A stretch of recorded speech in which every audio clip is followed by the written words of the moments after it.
So just if you've enjoyed, if you benefited from today, we don't have a date set, but I'm just given, I know, Matt, and how much activities we have going on here. We got some really cool stuff coming up this summer, both at this church and at other events that are out and involve Future of Christendom and the saints and such. So we're busy this summer and spring.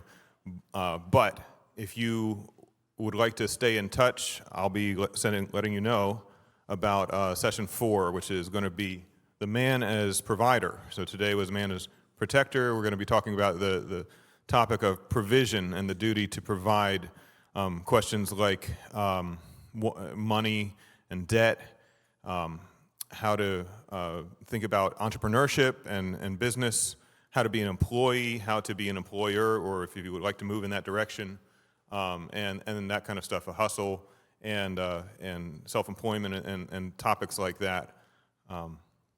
So I have some tentative speakers, or at least speakers in mind I need to confirm, but we don't have a date yet. But that's the next installment. And when we set out to do FLINT, the proposal was for these 4 sessions, and then what do we do after that? So I already have some ideas about some future events that would be more focused and to really unpack some of these things more in depth for men in general. And so again, this is a regional thing. It's for people in our area. So obviously, none of you flew in today. It would be nice to fly in subject matter experts, as it were. But we really want to show we have resources. We have guys who can benefit from this and who can share right here on a local community within about an hour's drive or so. And so we want to continue to do this. So if you know of people, guys from maybe a church in the area that would benefit, like to contribute, maybe you can get in touch with them or put them in touch with me. Thanks very much again for being here. So the format here is just a Q&A panel. Pastor Matt will be the moderator, and he's selected some questions. So I'll start my clock here just so we kind of don't exceed our bounds there, and go ahead. So this one is more of a general one, so not directed specifically to anybody, so you guys can pipe in. However, is every man a leader? What if you don't feel like you are a born leader? How can a young man start leading? Well, unless you're homeless. Turn your mic on. I think it's on. Okay. That's not green. Flip it over. Oh, now it's on. Now it's really on. Unless you're homeless and don't know anyone, you're a leader, either good leader or bad leader, and especially dads, you are a leader. You're either going to lead your children wrong or right, but a lead you will do, and you can't get away from it.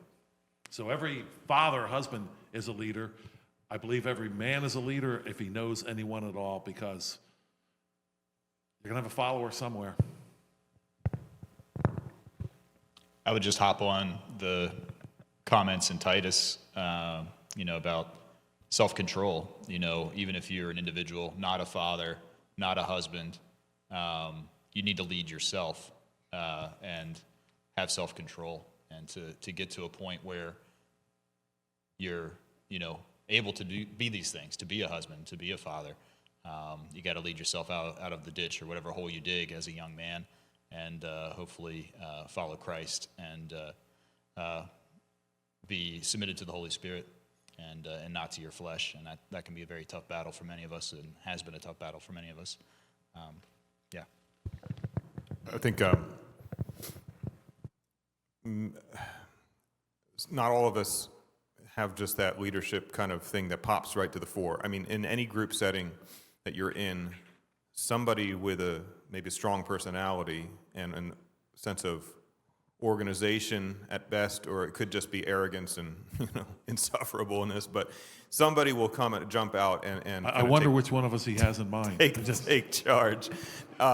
And sometimes that has to do with the family that you grew up in, and maybe a lot of times firstborn sons kind of have this, just the way things work in life. But yeah, I mean, you're going to have a responsibility. Like I said, we said this before, the normative call is that almost every man should seek a wife and plan to have children. There are those who are set apart for special service to the kingdom, but you should probably not assume that that's you unless you really have some confirmations of that. So don't. So you should assume that at least in the realm of the home, that you're going to be leading that home, and then hopefully as you mature, you're qualified for leadership in the church in some capacity. We can't have all chiefs and no Indians, right? But people will be led. I've said this before also. People will be led. That was confirmed for me. I had organized a group a bus trip down to Washington, D.C., to the National Cathedral, and I'm leading this thing, and we got to the cathedral, and I guess I just wasn't very clear in my instructions or whatever, and I got out to kind of check on something. I just assumed that the people on the bus would unload, and they were just like happy, and they're like, oh, finally got here. And like, I had to tell them, like, okay, it's time to get out now. And that was a mixed multitude, right? Not just, but people will be led, and this is a good thing. I mean, it's not because we're all like dumb sheep or something like that. It's just that, like, we look to leadership, but there's different ways to do that, and it doesn't always mean to be the top point person. Like, we can't all be lead pastors of a church, but there is a certain joy when you find your strength as a lieutenant, as a second, as a person who works behind the scenes to make things done. There's so many unsung heroes to make a church function, let alone any other organization, who are not like the boss man, but they are essential to the work of the thing. Like, who is that in your church? Well, start with a guy who's sweeps the floors and runs the soundboard and stuff like that, and cares for the babies in the nursery. Like, they're all doing their part because it's a team effort. So. Okay, another general one. What are some examples of good role models for men? Yeah. Not Andrew Tate.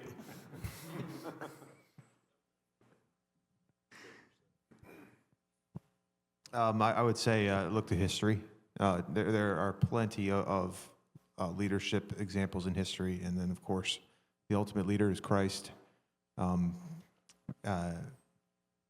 then a strong, godly father, like your paternal father is what I'm talking about. If you have that. If you don't have that, find a good church. A good church, hard to find.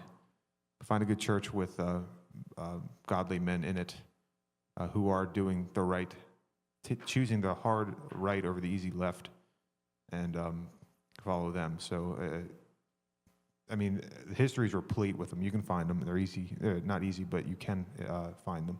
So, there is someone in your sphere who can lead you, who you can look up to.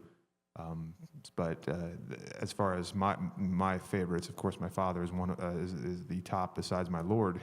My father is the one that brought me into historical awareness of leaders and great people. So, but there's always someone you can find.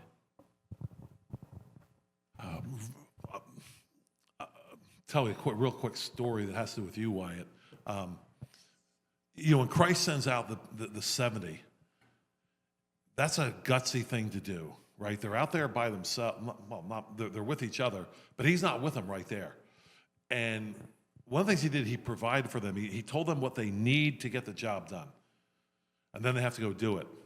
So I got a quick story on Wyatt. He was, what was that time when you were out, I guess, out in Washington State, right? And you had to protect some kind of a, whatever was going on out there, some international thing. The 2008 summit, what do you call it when the world leaders get together? Yeah, that's right. Yeah, and it was a rough situation. I mean, in the past, you had protesters and stuff throwing stuff at you. Some of it is like frozen bottles. Some of it is human excrement in a plate thrown at you and so forth, right? And so Wyatt had to lead a team of service guys to protect the hot shots or whatever, right? Now, the problem was Wyatt at that time was in the Air Force. Boo-hoo, right? Air Force. Yeah, and he had to lead guys who had been in Afghanistan already. And we had never even been foreign, right? I mean, and these guys are veteran warriors, and here's this Air Force guy who's probably They have had a nickname for it. It's the Chair Force. the Chair Force. Okay, the Chair Force, yeah.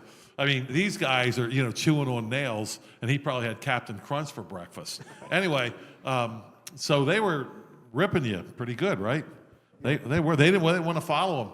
But what Wyatt did was he just went around to all of them and said, I want to make sure you have what you need to do the job. And it really wasn't a whole lot more, as I recall, than that. Do you have what you need to do the job? They didn't like him, whatever, but he made sure they had what they needed to do the job. You can do that.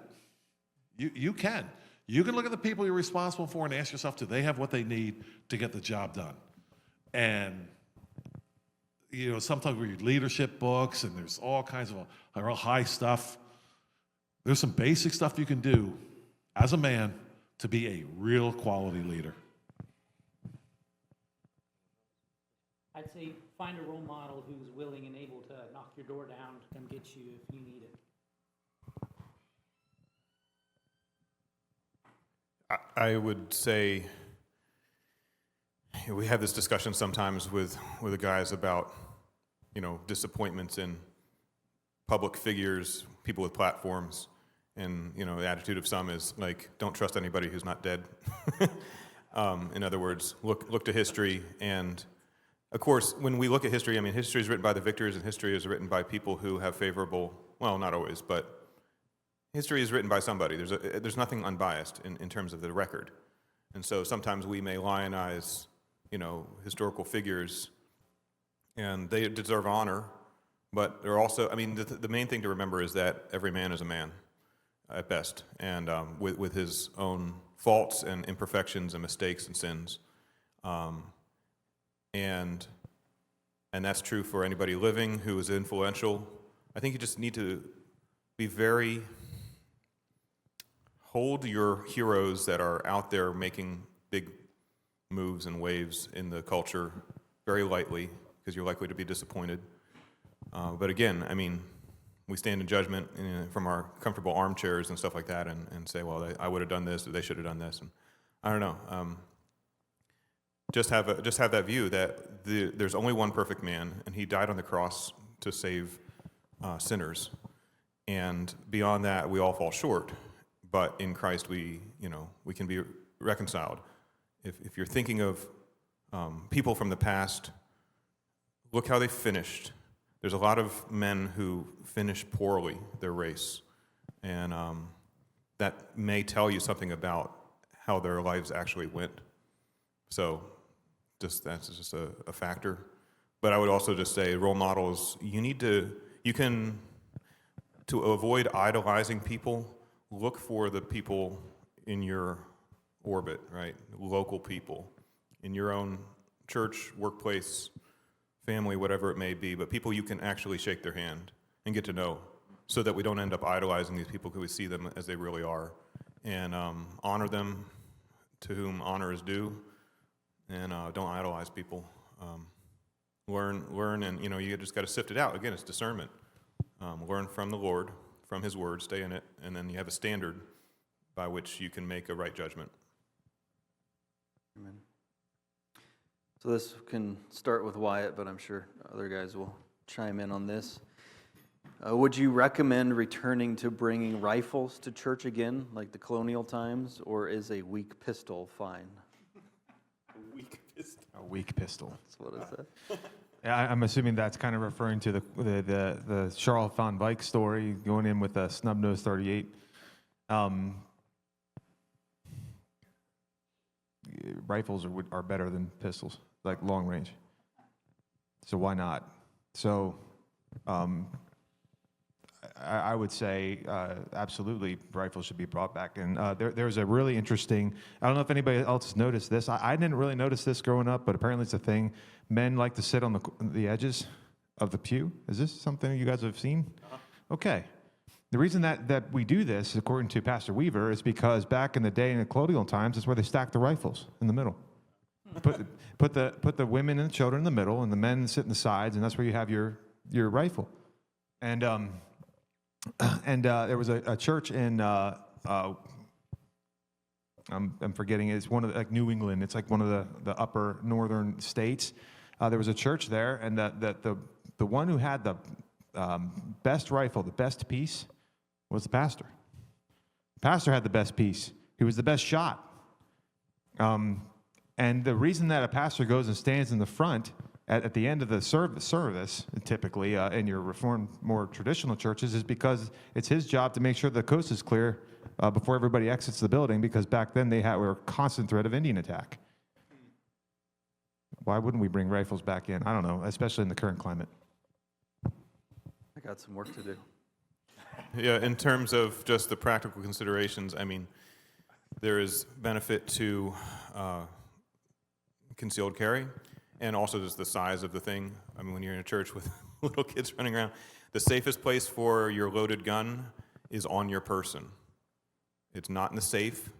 I mean, it is at home if you're not there, or you have children around. I understand. I mean, I'm saying secure your weapons, but also the safest place for it is actually where you can use it, but not just laying around. So when you first start carrying, if you're not carrying yet, and when you first start carrying, you may do some stupid things and make some mistakes. Hopefully you don't have an accidental discharge, and that's another whole topic. But the point is that you need to have the discipline to carry it, and you follow your own, develop your own protocols for how you carry. And so personally, while I think it would be a strong idea to maybe have a rifle or two on the premises for some kind of thing, it's a matter of, is it practical for accessing quickly, but can it be stored securely in a place where strangers come and go and where children are? So I'm not really sure that we're all going to I'm going to come and sling my AR on my back as I play the guitar. But I mean, some people might enjoy that, but a lot of people wouldn't. That doesn't mean I'm not carrying.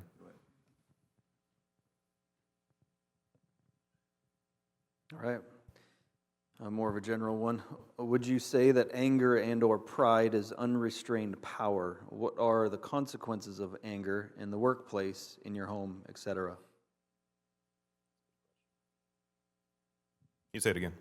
Would you say that anger and/or pride is unrestrained power? What are the consequences of anger in the workplace, in your home, etc.?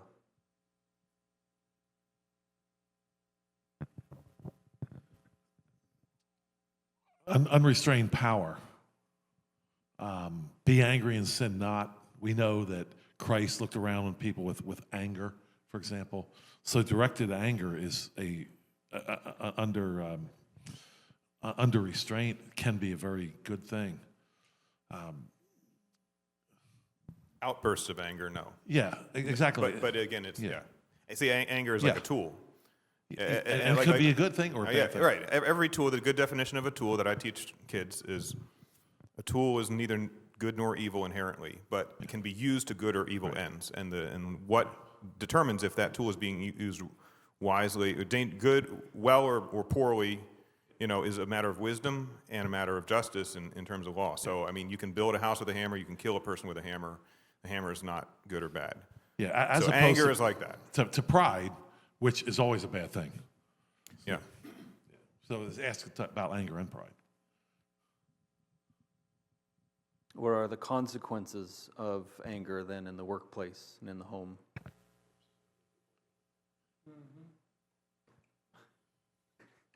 Well, there's definitely a time to, as a father of 9 children, there's a time to be angry. There's definitely be a definite time to be angry, and it's a good thing. Pornography. I have 6 sons. You know what? Pornography, wanted to, if I can personalize it, which isn't really quite right, but pornography to me is a monster, a wicked thing that's going to destroy everything. And I mean, it made me angry. And I wanted to do whatever it took. I was angry. It just automatically made me angry. And I'm still angry about it. And I hope I directed my anger correctly, but if you can't get angry at pornography, and pornographers trying to destroy your family, they want to destroy my family. I'm still angry, frankly. And maybe that AR thing is working. Next pornographer I see. I mean, obviously, anger manifesting in the workplace is just another, lack of self-control, and you let that slip a time or two, and you may be out on your butt. I mean, it's just the way it is. I think that I don't want to say make a trite thing, but I mean, what's the check on that? I mean, you could say like, well, I can try to strive to work it out to like, I don't know, do more workouts to get my, because I have a lot of testosterone and a lot of aggression, and I need to take it out on something like that, and that's fine, but I mean, it's a matter of sanctification. So it's just maturing in the Lord should drive that out of you.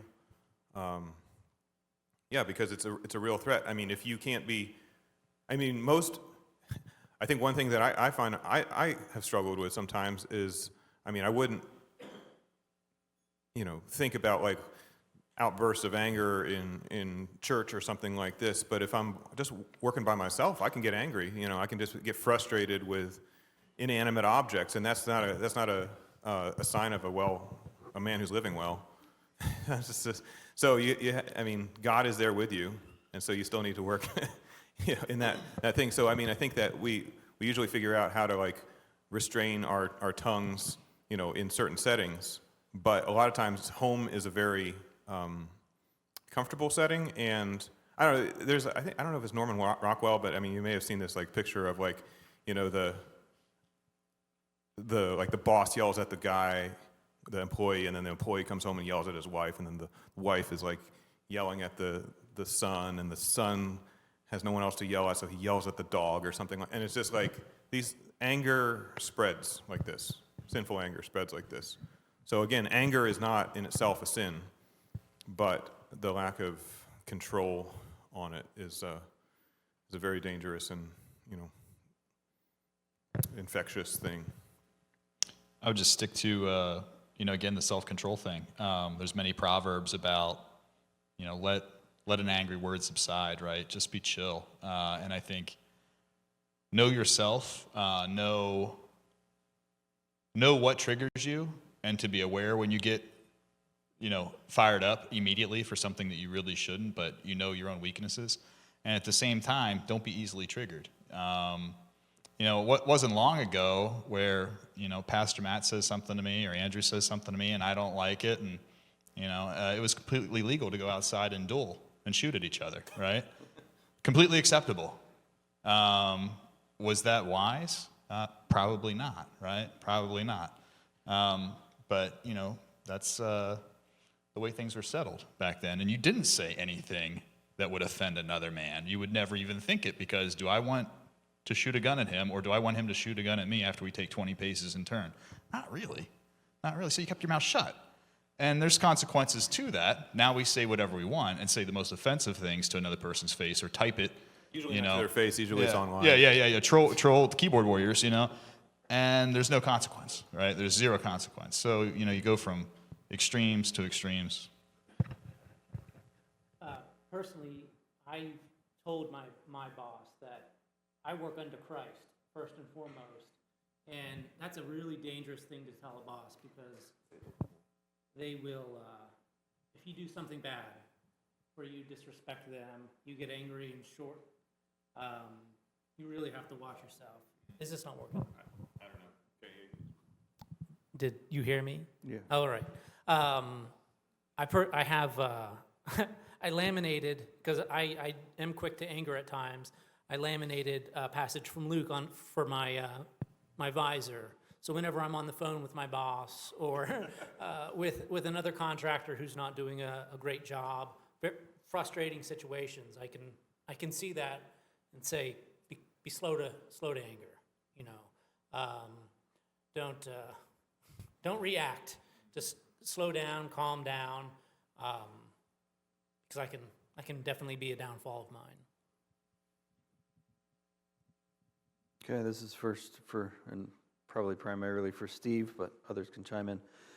What recommendations do you have for growing a healthy, fit family with rising autism rates, ADD, ADHD, autoimmune conditions, food allergies, etc., with vaccines, antibiotics, fluoride, Tylenol, soy, and the list goes on? This sounds like one of those drug commercials. Side effects include death, suicidal thoughts. I'm not sure where to start there. What's the primary question there? What recommendations do you have for growing a healthy and fit family with rising autism Let's rates? just stop there. Yeah. I mean, you have to have a passion for it, and there's a multitude of ways to be healthy and fit. And I mean, the big thing is to not make it the priority of the family. And when I say family, dad is the example, right? You set the lead, you set the tone. If I'm in front of my laptop all day, sitting in my chair with my shorts on and my shirt off and crumbs down my chest, I'm not leading a healthy and fit family, right? Like I'm just not living up to it. But if the old man is getting up and getting active and doing stuff, kids are probably going to follow. Mom and her feminine guilt will probably start doing something too. And next thing you know, you're leading a healthy, fit family. So I mean, do what you enjoy. What you do is physical that you like. Some guys love to run. I hate to run. So some guys like to bike. I'm not really a biker. I like to pick up heavy stuff. That's kind of what I enjoy. But if you like to run and you like to bike or you like to hike, you like to climb, you like to ski, you like whatever, do it, go for it. And your family will probably follow. Your kids will probably follow, and it'll be fun. And get the whole gang involved. Enjoy it. Yeah.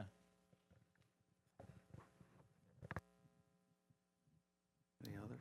I mean, there's so many opinions out there, and everybody's an expert, right? and people make entire, very well-appointed lifestyles based on dispensing advice on the internet who have no qualifications to do so. In terms of the diet, obviously we know that there's a lot of just garbage in our food supply, but at the same time, I don't want the state to mandate and make us healthy again per se. But I think that exposure of information is healthy to know that things aren't a black box that we know. Like, hey, that's where good journalism is important. And a guy who I think is somewhat controversial, maybe not so much in this room. I mean, I think that Tucker Carlson is a good guy who is very earnest and is a baby Christian and is interviewed a lot of interesting and important people with alternate points of view on stuff like that. And again, use discernment, take it for a grain of salt. I think that the general rule in terms of what you eat is that food is to be a blessing from the Lord, and it is to be received with thankfulness. And I think if you receive your food with thankfulness, I'm not saying that the Twinkie ceases to become a Twinkie or turns into a carrot stick, but be grateful for the nourishment that you have. Don't obsess over it, because it's very easy to make all these kind of things an idol. Again, idolatry is what we have a bent to do. So you can be that obnoxious guy and try to tell everybody what to do, but start with your family, set a good example, and chill out a little bit sometimes. I think don't be so just dogmatic about these things, which frankly the science is still out, right? I mean, what was a diet recommendation 10 years ago is no longer the diet recommendation today. Don't trust the government. That's basically, if they're telling you to do something, probably you should do the opposite. Say, start hunting, grow, garden, and get to know your farmer. Oh yeah, I was going to say, I definitely want Patrick up here because he's got a lot of that backwoods wisdom, and the prep stuff is not anything new to him either. I would say that he could have done the talk I did probably too. So. All right. As a stronger vessel, how should a man use his strength to protect his wife mentally, emotionally, and spiritually? Physical protection being obvious. I'll speak a little bit to that. So, it means taking a hit if you see what is right, and you know what the word says, and and you have your wife, and she is believing something or something that it may possibly an error. It might mean that you might have to risk her disappointment or disapproval. And by God's grace, my wife and I are doing great in this area, but it doesn't always mean that we're doing great in that area. Sometimes there's a disagreement. Sometimes, and you as a parent now, or a husband, you have to brave sometimes the displeasure of your wife. Not a fun thing. Not fun at all. Peace gets disrupted and things like that. But sometimes if you know what the word says and you have to bring that to bear in the situation and protect your wife or protect your children from an error, it doesn't, being a protector does not always mean physically. That is a spiritual way. And then also you might risk the displeasure of certain people in your sphere who hear that you're telling your wife certain things. Who knows? So there's definitely battles to be fought there as well. It's not just physical. I would say don't be Adam. Do not be that guy. Where did feminism start? It started in the Garden of Eden. Adam was the first feminist. He was the first guy who was doing his happy wife, happy life thing. And, I don't want to upset the house and tell Eve that she can't take that fruit. So there he is standing by and plunging the whole world into destruction. But he had a happy life there for a minute or three. And don't be that guy. Be thoroughly familiar with what the Bible says. Be an extremely loving husband who will give his life for his wife. That's easy to say. But as husbands, we're supposed to be dead before our wife gets a scratch. That's the way it's supposed to be. Easy to say, hard to do. I get it. I get it. But don't be Adam, who was standing back there with his arms folded because he didn't want to displease his wife. Don't be that guy. Yeah, patience. Lots of patience. It doesn't mean that we have to drop the hammer when this kind of stuff happens, when there's a disagreement over theology, over morality of the thing. But resistance and a continual pushing towards the truth in these situations is called for by us as men in these situations. It does not mean we turn a blind eye to the difficulty, which could be a day, it could be weeks, it could be years. We have to be ready to, in treating our wives as the weaker vessel. It does not mean dropping the hammer on the weaker vessel. Maybe it does mean that in certain circumstances. I'm not saying that that's not the case all the time, but it may mean years of patience and years of constant, low-level resistance, application of the truth until the truth is revealed to your wife. On the spiritual front, I don't know what book or verse or chapter this is in, but wash her in the water of the word, right? You're in the word, not just individually, but as a family, and you're leading, and you're taking the initiative. And if you have a homeschool family or multiple kids, and you're leaving that burden on your wife to raise the kids in the fear and admonition of the Lord, and you're just sitting back having your personal Bible study time, no, brother, that's on you. You got to be doing this as a family devotion kind of a thing, and you got to be leading her and washing her in the Word as you are teaching your kids, and just pick up, and she'll just rest in that. Like, she will love that when you take the initiative and do that. And I know how busyness is. It doesn't have to be every day. It doesn't even have to be multiple times a week. Do it when you can, but do it. And on the emotional front, I think we covered this in Flint 1, but one of the best things for my marriage was to support my wife emotionally as a weaker vessel. is to know when you just need to listen, which literally means you need to do nothing except pay attention to what she's saying, keep eye contact, and don't say anything else. Like, don't say a word. Just hear her out, because women process and vent and heal emotionally by just talking. Whereas dudes, we have problems and we want them fixed. And if I go to another dude with a problem, I want him to give me a fix. How are you going to fix it? How would you do this? They don't want to hear that. Sometimes they do. And the best thing for your wife is, if you can't discern that, honey, do you just want me to listen? Or do you want me to fix this problem you have? And if she's a good wife, she'll probably be fine to tell you, no, I just want you to listen. Or no, please, I need help. Like, I need you to help me with this. And that'll be great for your marriage. It was great for my marriage. I mean, it not that I had a bad one to start with, but I had a good marriage. Got even better when we started doing that. We've been married 20 years, so got a little bit of time under my belt. And I'll just say, to wrap this up, when we talk about the woman as the weaker vessel, the wife as the weaker vessel, that's scriptural language. If you're not familiar with this kind of talk, and you're not a church-going person, or you go to a church that doesn't talk about things like this because they're scared to do it, very valuable things come in fragile vessels, or are fragile things, like a Ming vase versus like a Yeti coffee cup, right? Cast iron skillet, there you go. So we are more of the cast iron skillet make, but our wives are more of the vase. I don't know, you say vase, I don't know why we say vase. It seems weird to say. French probably, but anyway, the point is that, it has nothing to do with inherent worth, value, ontological.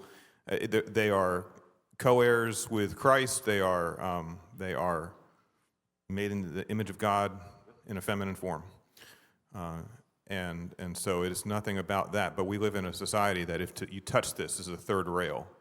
But that's why we have to talk about it. That's why I have to talk about it in settings like this to understand. Like, look, there's a difference, and just again, and my answer basically in a word is meekness. Control your strength as you approach her. Humbleness, patience. All these things have been said. Go ahead. Actually, we're probably at time unless you have something that looks like a short answer to a question. I think this one would be worth it. Okay. Disclaimer first, this is a serious question, not an accusation or trick. If Christians don't join the military, work in politics, work in public education, etc., who in those contexts will then show proper restraint or perpetuate Christian values? Can I get those three areas again? Politics, public education, military. Okay. Well, let's do public education first, or shall we say, government schools. You have to watch out for what is actually in itself a criminal enterprise. You got to watch out for that, and public education has become that. They take your money by extortion. Think about a situation where they'll come to me as a property owner, quote unquote, and they'll tell me that I need to pay education taxes. Why do I have to do that? It's for the children. Now think about this for a second. I got to pay these taxes for the children, and if I don't pay those taxes, they'll take the children and throw them out on the main road, and they can get run over by a car or a truck. I mean, this is hypocritical, really, really bad news stuff going on here. And so I don't see how to reform a criminal enterprise. That's a strong statement there, but I mean, they hate Christ, they hate the Bible. Criminals. Now let's talk about the military for just a second. The military in the Bible was every man who could fight, and there was ways to get out of a particular battle, which are very, very just. And we don't do that. We have professional standing armies, and not Bible. I hate saying it. No, I love saying it. Not in the Bible. In the book of Judges, every time there was a problem, it was not a standing army. It was men who picked up weapons and went out and fought. After King Saul comes on board, now we start to have standing armies, and now we have a lot more fights, a lot more wars than we used to. So there's a lot more obviously could be said about that, but we know that Israel was never as protected as when they did not have a standing army. Had a well-regulated militia. That's exactly what they had, no question about it. And just a real quick thing about that, Wyatt, you were in the Guard, right? Okay, let's say there was a threat. How long would it have taken you to get ready to counter that threat and be with your unit? Like a state emergency type deal? Yeah. Yeah, it would be weeks. I mean, well, there was always somebody on staff, so I mean, to respond, it can be pretty instantaneous. Depends on the severity of the emergency. But as far as to actually mobilize everybody who's a weekend warrior, like what I was typically, it would be weeks. Okay. And you say instantaneously. What do you mean by instantaneously? That day. That day? Okay. The Swiss, well-regulated militia. I have a friend who was in Switzerland, and he was in a home, and like an 18-year-old was part of the militia. And my friend asked him, he said, how long would it take you to be ready to actually fight? And the guy said, I don't know. And so my friend said, let's find out. We're gonna time you right now. And so okay. So again, this is non-standing army. This is the Swiss who managed to stay out of World War II. You got to think about that. All the belligerents were all around the Swiss, right? The French, the Italians, the Germans, all border Switzerland. They're all fighting. Somehow the Swiss stay out of it.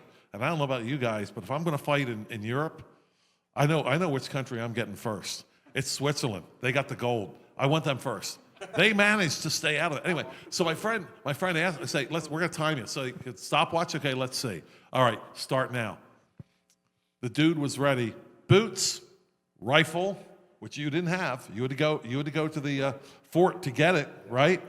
Makes a lot of sense. National emergency. Go get your rifle. Get in your car. Like we're just going to ride in our car, right? No problem. There's not going to be traffic jams or anything in a national emergency. Go get your rifle. 120 Minutemen. Yeah. Like You got to be kidding me. Yeah. There's no way that's happening. No way. And we have the standing army, and they don't. I didn't want to get on the standing army thing too much, but it was 4 minutes and 18 seconds. He was ready to fight. Anyway, time to question anything that's not actually in the Bible, and certainly government schools are not sanctioned by the Bible, nor is a standing army. I mean, that's a whole can, which you can read some of the books that we distributed maybe in terms of the theonomic basis, which essentially just means God's law as a still valid concern, and that we look to the law, particularly the Torah, for instruction. You can follow Future Christendom for some of these kind of ideas, or you can come to this church if you like. But I think that, or Joel's church. But that too. Yeah, that one too. For the politics thing, I think that this is a well-taken point. It's a very difficult question, because if we all just say, like, nope, not for me, then you're right. I mean, we will have little tyrants forming larger tyrannies, and we will be just tapping out. The office of politician, as it has come to be, has poor repute for good reason.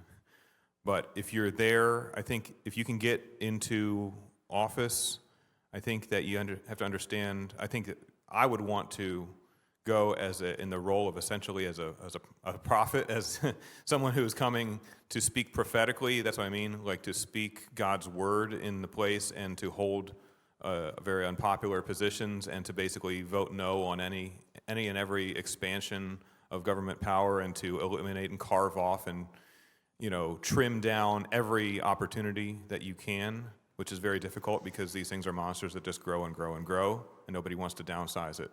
I think that my personal opinion is that our country will have to be reformed in its civil government through a gradual process, because the alternate to a gradual process is either surrender, which I don't find acceptable, or it is revolution. It is a violent changeover of power, which is not what we believe in. I think that, again, not the first person to say this, but I believe that Christians are called to be reformers, not revolutionaries.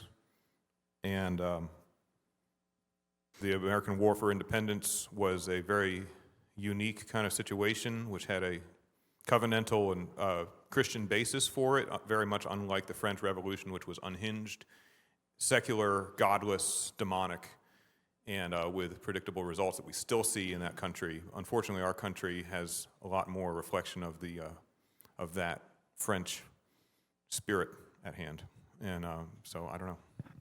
To follow up on that very quickly with a caveat with the whole political thing.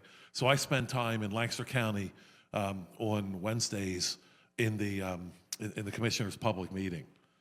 And the political thing is difficult for me because people get up there and the money being spent, I always try to get there late every day because it's just too much on my system. The nonsense going on there. Here's $50,000 for mental health here and $75,000 for more mental health there. And it's really doing damage to my mental health. I can't take it. And I want to stand up and scream, you guys had these people for 12 years in your public schools, and now you want to spend more money on mental health? I think I know how it happened. But anyway, it's what's hard for me is the commissioners sit up there, and somebody comes and says, well, here's $35,000 here. It's already paid for out of federal funds, so nothing's coming out of Lancaster, and this kind of a thing. And I struggle with that, and I don't really have an answer yet. If I could do that job, the jobs in Harrisburg and Washington where they call them lawmakers, I think it's a little bit different. But when you're administering stolen money like that, or extorted money at least, I'm not sure how that would work, and I still have a lot of questions about that myself, about how that could work if I were a Christian in that position. And I don't have answers. I would try to ask the question, which is more effective? Is the person in office actually effective at all in enacting any change? I mean, the wheels of bureaucracy are so slow and so corrupt. I mean, you look at 2020, the amount of resistance that we were able to put forth just because we have technology. You know, we defeated the strongest empire in the entire history of the world because we have Twitter. You know, I think that it would be wrong to think that the only way to change the system is to join it. I think preachers speaking out, believers engaging in culture, and even going to, as painful as it is, to town halls and preaching the truth. I think you can enact change and win the souls of man with the Spirit much easier that way. Yep. Cool. Okay, well, that will conclude our panel, and thank you for everybody who managed to stick around. I know that we're past the official stop time as we usually do, but I pray that this has been beneficial to you. Thank you so much for everything that you contributed.